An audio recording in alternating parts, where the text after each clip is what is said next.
दीप अमावस्या म्हणजे आषाढी अमावस्या होय. तर या दिवशी दीपपूजन करून आगामी श्रावण महिन्याच्या स्वागताची तयारी केली जाते. अंधारातून प्रकाशाच्या वाटेवर नेणारा दिवा हा मांगल्याचं प्रतीक आहे. त्यामुळे अनेक चांगल्या वाईट प्रसंगामध्ये आपल्या संस्कृतीत दिव्याला विशेष असे महत्त्व आहे. मांगल्य समृद्धी आपल्या आयुष्यामध्ये नांदावी या प्रेरणेने आषाढ महिन्याच्या शेवटच्या दिवशी दीपपूजन करून दीप अमावस्या साजरी केली जाते. आषाढानंतर श्रावण या हिंदू धर्मियांच्या अत्यंत पवित्र समजल्या जाणाऱ्या महिन्याची सुरुवात होते. पावसाळ्यात कमजोर झालेल्या पचनक्रियेला चालना मिळावी, त्याचसोबत ही पचनक्रिया अधिक सुलभ व्हावी, मजबूत व्हावी यासाठी दीप अमावस्या दिव्यांच्या माध्यमातून साजरी केली जाते. तर हे आहे दीप अमावस्येचे महत्त्व. आज आपण या व्हिडिओतून दीप अमावस्येच्या नंतर म्हणजे श्रावणामध्ये सात्विक आहार का घेतला जातो, त्याचसोबत दीप अमावस्येचे अजून काय महत्त्व आहे हे आपण जाणून घेणार आहोत. व्हिडिओला सुरुवात करण्याअगोदर तुम्हा सर्वांचं आपल्या या विश्वास आणि अध्यात्म या चॅनलवरती खूप खूप मनापासून स्वामीमय असं स्वागत आहे. तर सर्वप्रथम आपण जाणून घेऊया की या दिवशी जी लोक मांसाहार करतात त्या लोकांना मांसाहार बंद करून सात्विक आहाराकडे जाण्याचे का सांगितले जाते, किंवा श्रावणामध्ये जास्तीत जास्त सात्विक आहार का घेतला जातो. जसा जसा आषाढ संपतो तसा तसा मांसाहार बंद केला जातो. तर पूर्वी या दिवशी मांसाहार करून गौरीच्या जेवणापर्यंत मांसाहार बंद ठेवला जात असे. म्हणजे ज्या दिवशी आषाढी अमावस्या असते त्या दिवशी असं केलं जात असे. तर यामागं वैज्ञानिक कारण काय आहे ते नक्की आपण जाणून घेऊया. या ओलसर पावसाळी वातावरणात मांसाहार नीट पचत नाही. बहुतेक प्राण्यांचा हा काळ म्हणजे हा जो काळ असतो तो प्रजननाचा काळ असतो. याच काळात प्राण्यांची हत्या केली तर नवीन प्राणी जन्माला कशी येणार. तर त्याचसोबत वर्षभर खाल्ली जाणारी ही प्राणी याचा साऱ्या निसर्ग चक्रावरती विपरीत परिणाम होतो. तर हल्ली आपल्याला मत्स्य दुष्काळ वगैरे असे शब्द ऐकायला येतात. तर यामुळे निसर्गपुत्र कोळी बांधव या काळात मासेमारी करत नाही. या दिवसात बाहेरच्या दमट वातावरणामुळे प्राण्यांच्या शरीराच्या आत आणि शरीरावरील त्वचेवर अनेक घातक जीवजंतू असण्याची शक्यता असते. आणि शिजविताना जरी त्यांचा पूर्ण नाश झाला असला तरी खाणाऱ्याला त्याचा त्रास होऊ शकतो. तर अशी काही बरीचशी कारणं आहेत. वातावरणात ओलावा असतो. मांस किंवा मासे नीट न ठेवल्यास हवेतील वाढलेल्या जंतूमुळे कुजण्याची प्रक्रिया अधिक वेगाने होत असते.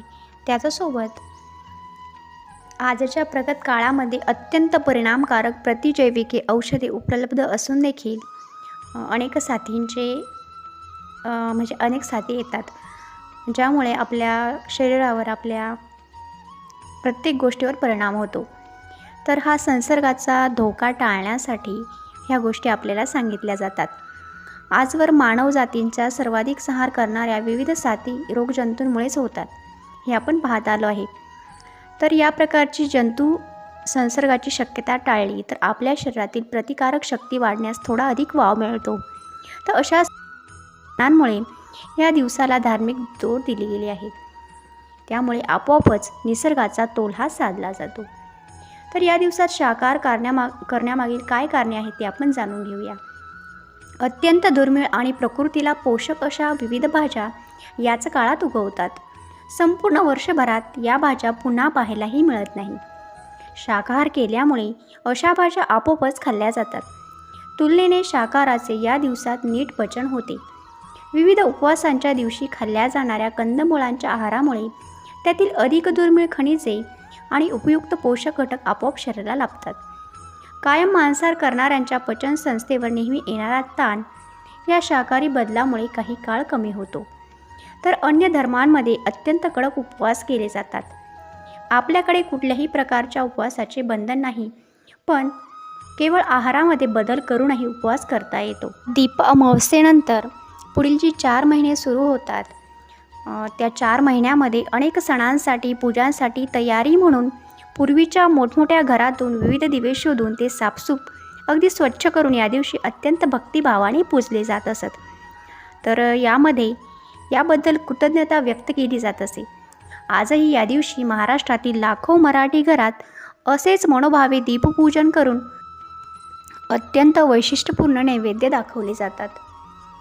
तर दिव्यांच्या व्रताची कहाणी वाचली जाते, दिव्यांची आरती म्हटली जाते. या दिवशी अनेक जातीनिहाय काही खास पक्वानं करण्याची एक छान खाद्य संस्कृती देखील महाराष्ट्रात आहे. तर पूर्ण श्रावण महिनाभर आणि गौरी जेवणापर्यंत कडक शाकाहार पाळला जात असे. म्हणून मग त्याआधी काही दिवशी काही लोक मांसाहार करत असे आणि आजही करतात. तर हा कोणता सण नसून एक सामाजिक प्रथा होती, जेणेकरून आपल्या निसर्गाचा समतोल राखला जायचा आणि आपल्या शरीरावर होणारा अनिष्ट परिणाम देखील टाळला जात असे. तर अशा प्रकारे दीप अमावस्येचे हे महत्त्व आहे. त्याचसोबत सुरू होणाऱ्या श्रावणाचे देखील हे महत्त्व आहे. तर ज्याप्रमाणे आपण मन आपले स्वच्छ ठेवण्याचा प्रयत्न करतो, आपल्या मनातील अंधकार, आपल्या मनातील अज्ञान किंवा आपल्या मनामध्ये जी काही निगेटिव्हिटी असते ती आपण दूर करण्यासाठी सतत आपल्या सकारात्मक विचारांचा वर्षाव करत असतो किंवा चांगल्या चांगल्या गोष्टी करत असतो. त्याचप्रमाणे या दीप अमावस्येच्या दिवशी आपण आपल्या घरातील सर्व जे दिवे आहेत, जे दीप आहेत, ते आपण स्वच्छ छान असे घासून पुसून ठेवायचे आहेत आणि संध्याकाळी हे दिवे आपण प्रज्वलित करायचे आहेत. तर यंदाच्या वर्षी दीप अमावस्या ही 4 ऑगस्ट 2024 रोजी आहे. तर या दिवशी आपण काय करायचं आहे, दिव्यांची पूजा कशी करायची? तर सर्वप्रथम घरातील सर्व दिवे हे आपण बाहेर काढायचे आहेत. अगदी छोटे मोठे कोणतेही दिवे असतील ते आपण बाहेर काढायचे आहेत.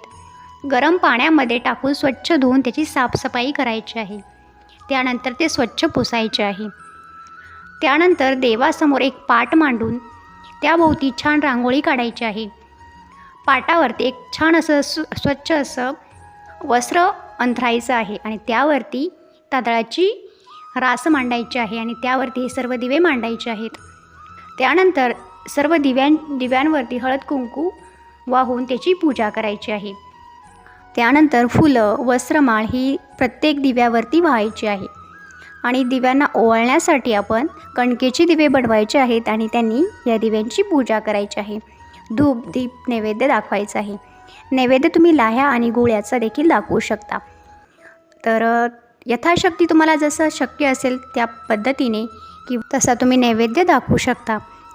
तर अशा प्रकारे अगदी सोप्यात सोप्या पद्धतीने आपण ही दीप अमावस्या साजरी करायची आहे. तर हे तुम्ही सकाळीही करू शकता आणि सायंकाळी जेव्हा दिवे लागणी होते त्यावेळी केलं तरी अतिउत्तम. तर सर्व ताईदादांना मी दीप अमावस्येच्या खूप खूप मनापासून स्वामी अशा शुभेच्छा देते. तुम्ही सर्वांनी देखील ही दीप अमावस्या अगदी छान प्रकारे साजरी करा. अशा प्रकारे हे दीप अमावस्येचं महत्त्व आहे आणि तुम्हाला ही माहिती कशी वाटली ते तुम्ही मला कमेंटमध्ये नक्की सांगा. याच माहितीसोबत आजचा व्हिडिओ मी इथेच संपवते. पुन्हा आपण भेटूयाच. तोपर्यंत सर्वांनी काळजी घ्या, आनंदात राहा. श्री स्वामी समर्थ, श्री स्वामी समर्थ, श्री स्वामी समर्थ.